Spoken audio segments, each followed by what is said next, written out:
गुरु बिन काहू न पाया ज्ञाना, जो थो था बुस छड़े किसाना।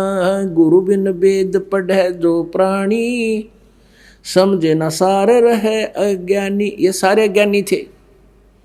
ब्रह्मा विष्णु महेश दुर्गा और ब्रह्म, इनका पिता ये सरपुरुष और सतयुग के ब्राह्मण, ये सारे अज्ञानी थे। इनको यथार्थ ज्ञान भक्ति का नहीं था, पूर्ण मोक्ष का मार्ग नहीं ज्ञान था। और ये वेदों से भी परिचित नहीं थे। वेदों को पढ़ें, वेद पढ़ें पर भेद न जाने, ये बाँचे पुराण 18। और फिर ये मंदिर बनवावे रहता है, ये भूल गए सिरजनहारा।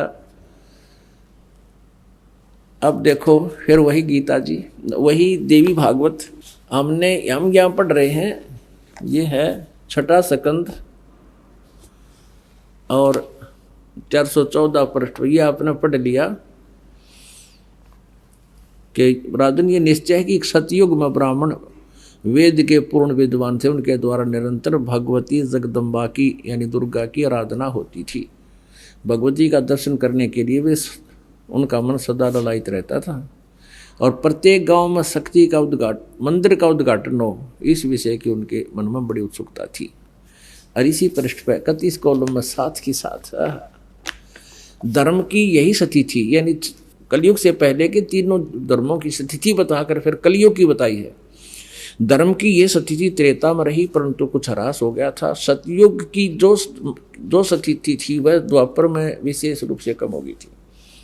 राजन उन प्राचीन युगों में सतयुग त्रेता द्वापर में जो राक्षस समझे जाते थे वे कलयुग में ब्राह्मण माने जाते हैं। अब ये वर्तमान के ऋषि, मैं ऋषि, ये दानंद कैसे नकली, ये दानंद भी ब्राह्मण था।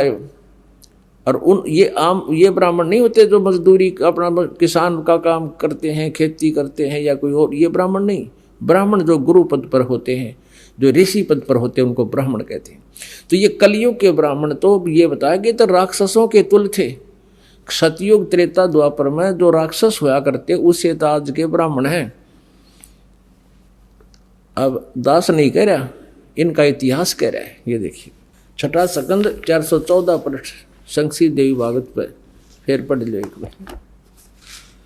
उन प्राचीन युगों में जो राक्षस समझे जाते थे वे कलयुग में ब्राह्मण माने जाते हैं, क्योंकि अब के ब्राह्मण प्राय पाखंड करने में तत्पर रहते हैं। दूसरों को ठगना, झूठ बोलना और वैदिक धर्म कर्म से अलग रहना कलयुगी ब्राह्मणों का स्वाभाविक गुण बन गया है।